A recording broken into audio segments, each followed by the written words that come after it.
নজর রাখবো পরবর্তী সংবাদে। শীত পড়তে না পড়তেই অধিকাংশের এখন ডেস্টিনেশন দার্জিলিং।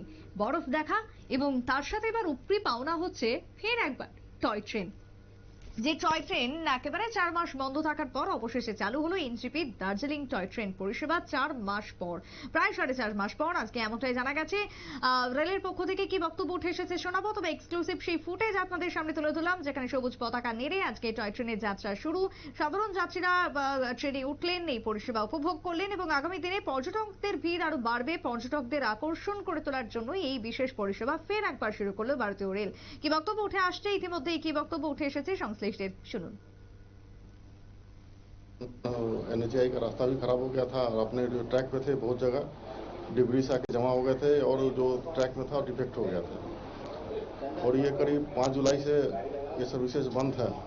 तो जो जिसने ट्रैक में डिफेक्ट थे या जहाँ भी लैंडस्लाइड का जो एरिया था उन सबों को ठीक कर दिया गया है। साथ में कुछ ग्रेडियंट वगैरह भी ठीक करने का काम था, वो भी इसी समय पे कर लिया गया है और उनके बाद ट्रैक को रेडी किया गया और सारे ट्रायल वगैरह कर लिए गए हैं। उसके बाद आज से ट्रेन सर्विस रिज्यूम की जा रही है। कितने बड़ा खुशी की बात है कि इतने दिन के बाद फिर से टॉय ट्रेन चलने लगी है, पटरी पे टूरिज्म का सीजन भी चालू हो गया। बीच में जो टूरिज्म का सीजन है ये अभी नवंबर दिसंबर तो जानते ही है कि ईयर एंडिंग का सीजन रहता है, उसमें बहुत सारे टूरिस्ट दार्जिलिंग घूमने के लिए आते हैं।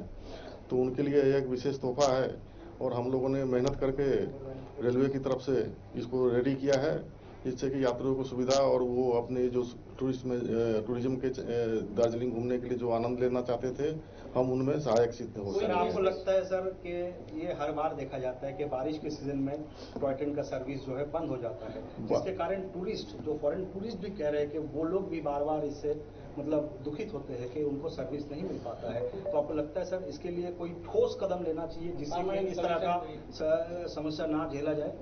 जैसे ये आप लोग भी देखते हो कि ये पहाड़ का क्षेत्र है और भारी बारिश का इलाका है और भारी बारिश में कुछ कुछ प्राकृतिक आपदाएं आती रहती है जिनके कारण ट्रेन सर्विसेज को सुरक्षा की दृष्टि से बंद करना पड़ता है।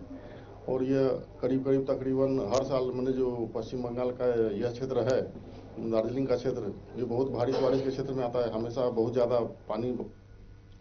আপনারা শুনলেন রেলের আধিকারিকের বক্তব্য। আজ রবিবার সকাল 10টা নাগাদ দেশ বিদেশের পর্যটক সহ মোট 35 জনকে নিয়ে আজকের এই ট্রেনটি যাত্রা শুরু করে দার্জিলিং এর উদ্দেশ্যে রওনা দেয়। বিকেল প্রায় 5টা নাগাদ দার্জিলিং এ পৌঁছবে ট্রেনটি। হিমালয়ান এই রেলওয়ের পদক্ষেপে সাধারণভাবে খুশি পর্যটকরা। ছোট্ট বিরতির পর ফিরছি, সঙ্গে থাকুন।